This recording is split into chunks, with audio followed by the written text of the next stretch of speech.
পবিত্র ঈদ উল ফিতর উপলক্ষে মাগুরা জেলা কারাগারে বন্দীদের মাঝে ঈদ উপহার বিতরণ করা হয়েছে। ঈদের আনন্দ কারাবন্দীদের সঙ্গে ভাগাভাগি করতে এ উদ্যোগ নেন মাগুরা ১ আসনের সংসদ সদস্য মনোয়ার হোসেন খান। কিন্তু যেহেতু সামনে পবিত্র ঈদ উল ফিতর, যে কথা আমাদের জেল সুপার সাহেব বললেন, কিছু একদম গরিব অসহায় বন্দী আছে যাদের কিচ্ছু নেই, একটা লুঙ্গিও কিনে পড়তে পারে না, এরকম একটা শাড়ি কিনতে পারে না,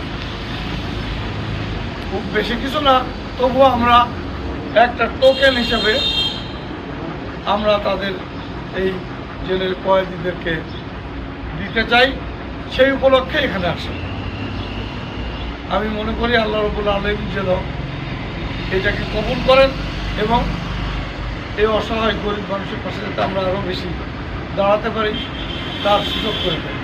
বৃহস্পতিবার জেলা কারাগার প্রাঙ্গণে আয়োজিত এক সংক্ষিপ্ত অনুষ্ঠানে বন্দীদের জন্য শাড়ি ও লুঙ্গি উপহার দেওয়া হয়। জেল সুপার শেখ মোহাম্মদ মহিউদ্দিন হায়দারের তত্ত্বাবধানে কারা প্রশাসনের কর্মকর্তাদের উপস্থিতিতে আনুষ্ঠানিকভাবে এসব উপহার হস্তান্তর করা হয়। এ সময় উপস্থিত ছিলেন ভারপ্রাপ্ত জেলার মোহাম্মদ ইব্রাহিম, কৃষক দল নেতা ইঞ্জিনিয়ার মিরাজ সহ অন্যান্যরা।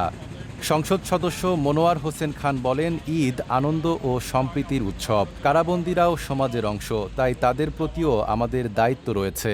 গরমে আরাম নিয়ে হবে না হাহুতাশ, ঘুরলে পরে ওয়ালটন ফ্যান বাতাস আর বাতাস।